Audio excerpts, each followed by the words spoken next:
José instalou seu pai e seus irmãos. Ele lhes deu propriedades no Egito, no melhor do país, na região de Ramsés, conforme o faraó havia mandado. E deu pão a seu pai, a seus irmãos e a toda a família de seu pai, incluindo as crianças. Que legal, que recepção e que bênçãos concedidas e adquiridas já na recepção.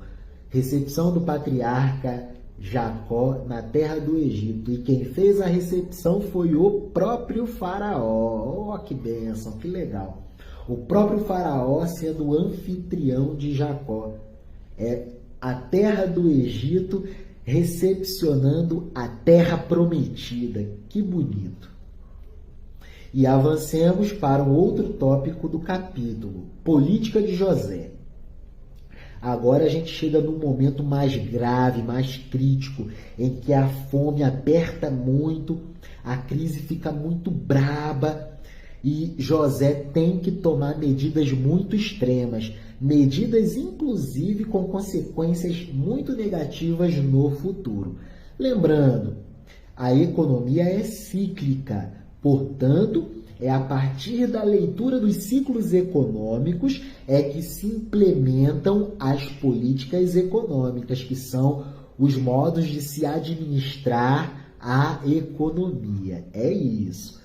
O texto de José do Egito é um ensinamento antropológico sobre as evidências mais germinais na história da humanidade sobre implementação de políticas econômicas que funcionam e também políticas econômicas que não funcionam, que deixam legados de heranças não tão boas para o futuro. Economia é cíclica, é o que a sabedoria da existência de José do Egito traz para nós. Que bacana!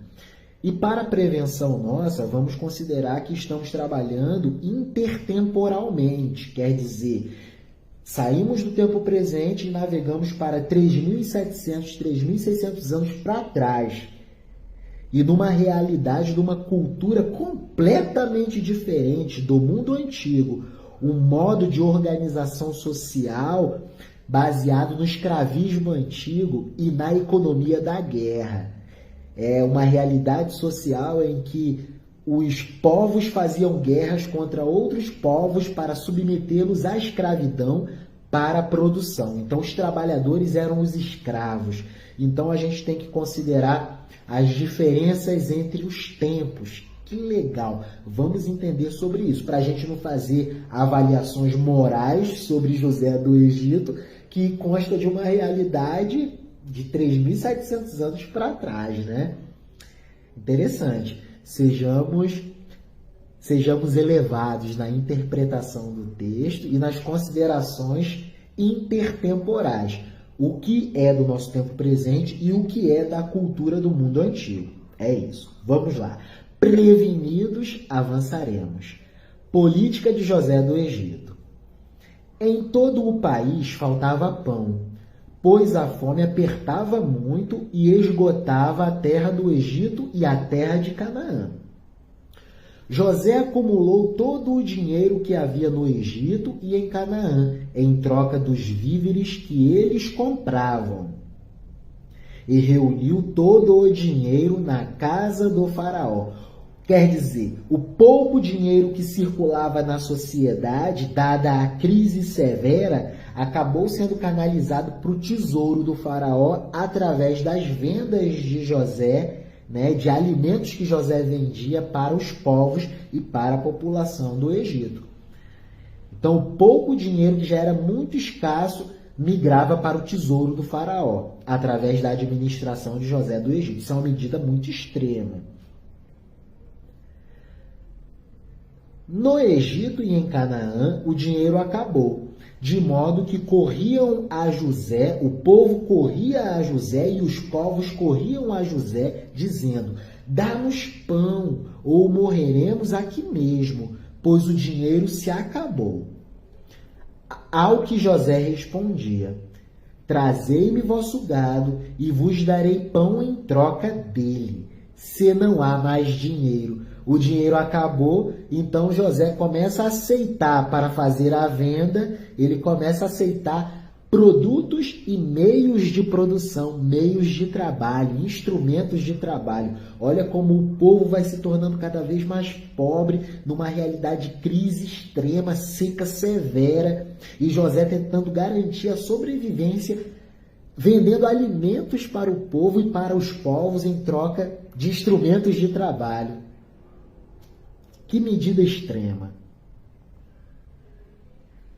Trazei-me vosso gado e vos darei pão em troca dele, se não há mais dinheiro.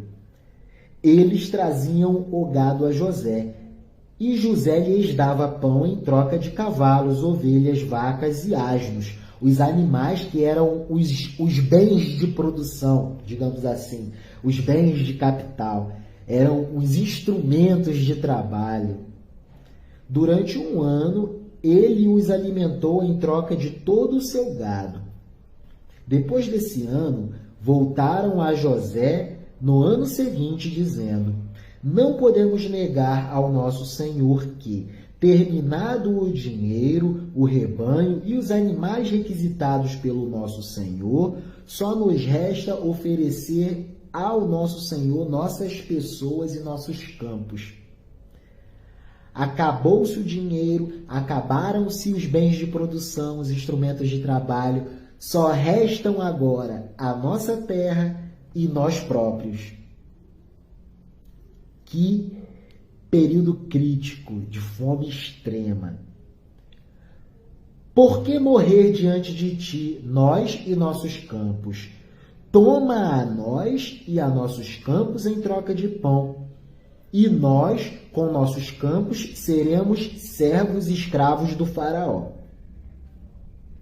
Dá-nos semente para que vivamos e não morramos, e nossos campos não fiquem desolados e virem terras arrasadas.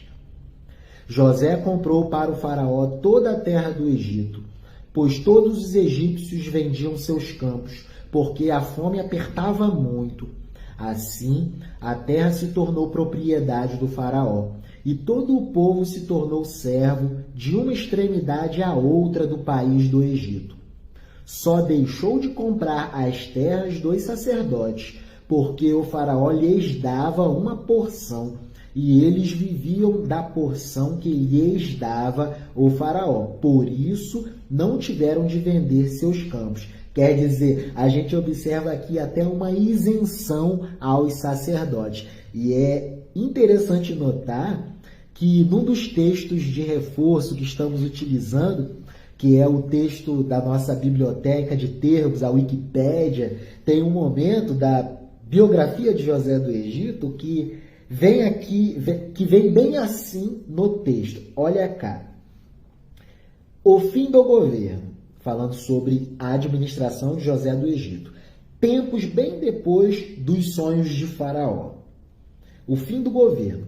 Possivelmente, tempos depois, durante anos de seca seguidos, os sacerdotes tenham conseguido despertar a ira popular contra José e Apop I, o faraó Ixo, pois é durante esses anos que acontecem vários conflitos civis contra os governantes que terminaram com a vitória do faraó Tal II e seu exército, que tomaram primeiro Mênfis e depois a então capital Tanis. Vendo-se sem condições de vencer, Apop e seus vassalos refugiam-se em Avares, a cidade-fortaleza construída pelos Ixos,